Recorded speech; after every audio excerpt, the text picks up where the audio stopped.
What is up, you guys? Welcome back to the channel. I'm in a little bit of a rush right now.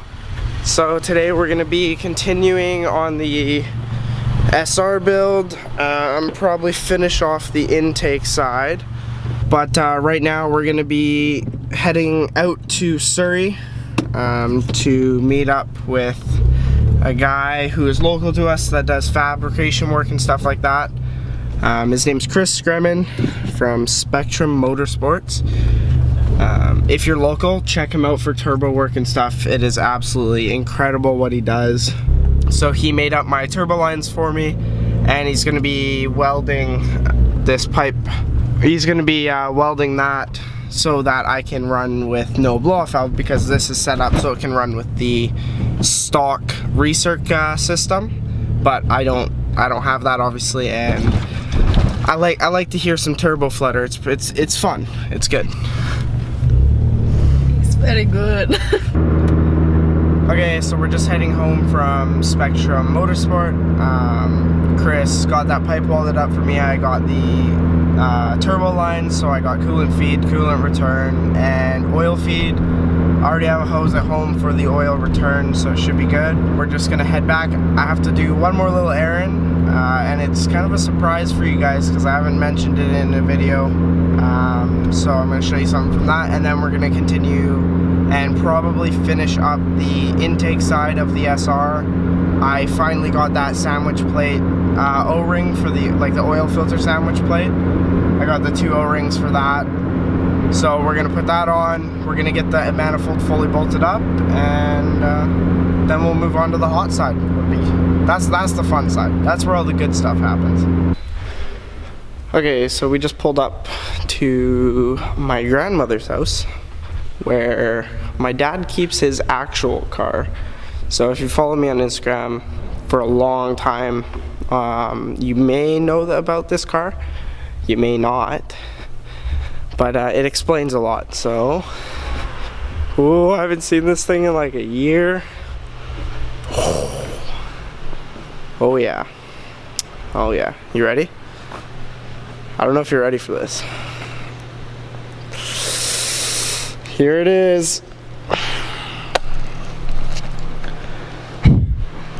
Okay, so it's nothing special. It's my dad's 1992 Nissan 240SX. It's black, it's manual. So it's an original 5-speed manual. You can see it in there. I don't think it's unlocked. No, it's locked. So yeah, it's an original 5-speed manual. It's completely stock everything. Stock exhaust.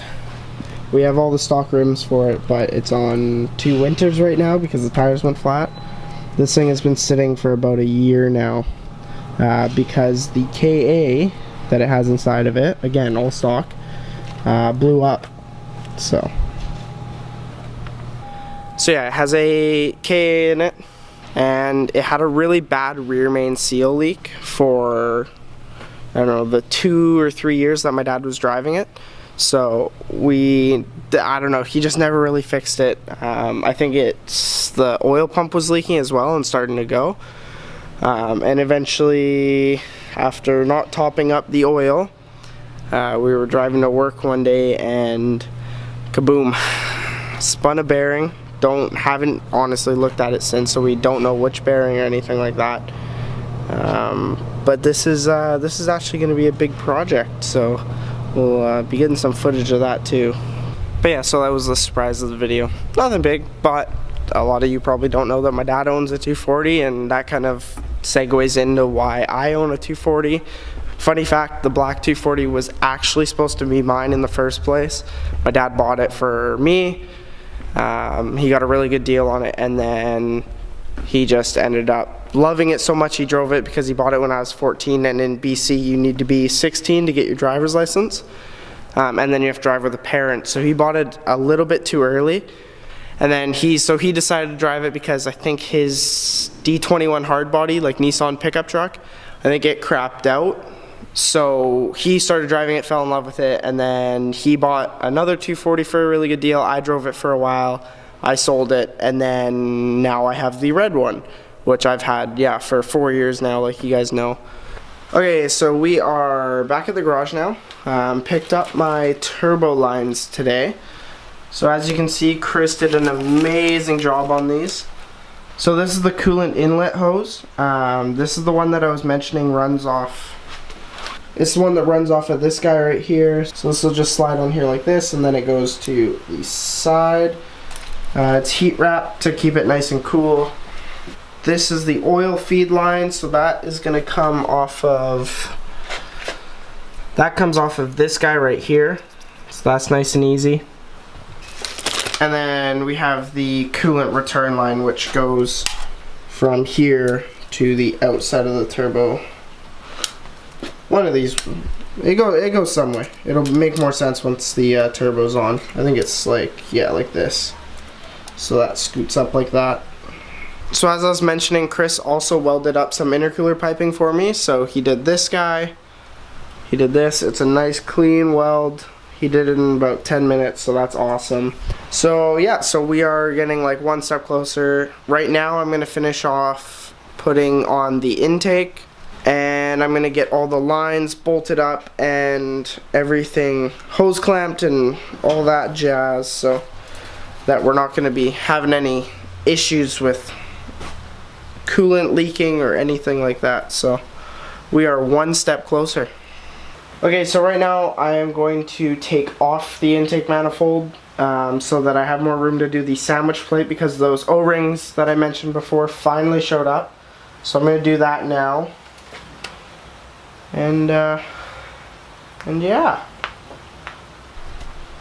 Okay, so I took the intake back off. It's kind of hard to see for you guys right now. So they're a bit different style O-rings. If you can see, let's see if it'll focus on this. So as you can see, it has a metal and then an O-ring. So it's, I guess, better protection. So this goes in this way, I believe. We'll see, maybe not. The metal on this goes down into that, and then it sits nicely in this groove. So it's nice and flush. So we're just gonna throw this on.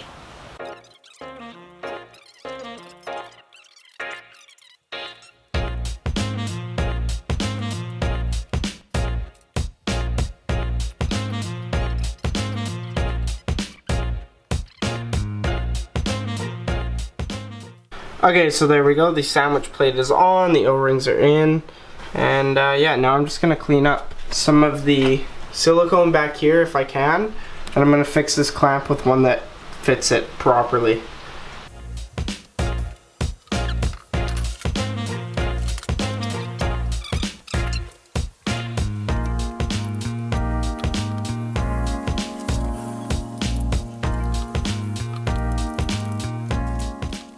Oh, there we go.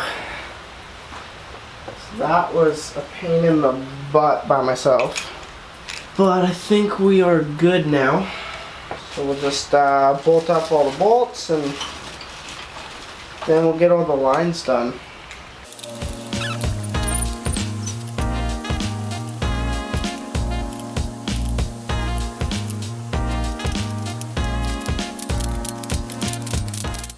Okay, so I got the intake manifold on, it's all bolted up, the gasket's in between. So now I'm just gonna work on doing the lines under. I'll probably show you guys what it looks like after, because it's not gonna be able, you're not gonna be able to see me while I'm actually working on it. So I will see you in a minute. Well, it'll be like half a second for you, but you know what I mean. So I got all the lines tightened up, everything's on. I'll try my best to show you right now where they all run, but it's pretty hard to see down there, but this is kind of important, so I figured I would let you know. So I'm going to try my best to show you. So if you look right there, you see that little pinch ring? So that's a vacuum, or sorry, a coolant line. So yeah, that runs up right here. So on these motors, they cool the throttle body as well as everything else. So that line I just showed you is the coolant return from the throttle body. And then if we come down here, so if you look up here, see if I can get a good shot. So I can't see. So right here, this is another one of the lines. It runs down and goes to the intake. or sorry, the throttle body. So this is throttle body feed. This isn't the stock line. The stock line would probably sit up and fit different, but I couldn't find it, so I just found this. It tucks in nicely with the alternator bracket, so I'll just keep this here. It's out of the way of my oil filter as well, so that's good. Okay, so this is another one. My recommendation is this, like right down here. So this is connected to those lines we put on before we put the manifold on, so make sure that that's done up. So that line comes up here and it's just a snap clamp. I just realized that I haven't put this line on right here yet, so that's another one right here. So that's at the back of the motor. Okay, so I got that last little line on there. That is all done. Okay, so I went ahead and did a couple more lines just on the back of the motor. So I just put on the upper heater core line and the coolant feed line for the turbo. So when you do an SR swap into a left-hand drive S13, you're going to need this. You can buy the whole set off of FR Sport. It comes with this hose, and this windy hose right here. It's so that you can run heater core, run coolant to your heater core. This goes to the upper heater core inlet. This goes to the lower heater core outlet. So that's that. So yeah, like I said, I did the coolant feed line, so obviously the turbo's not there, but that's going to sit like that. I messed around with the turbo lines a little bit, and yeah, so that's going to be it for the night. I got some stuff to do and catch up on, so yeah, leave a like, leave a comment, subscribe. We're going to keep working on this. I got some other stuff I want to do to the 240 itself, so we're not only going to be working on the SR.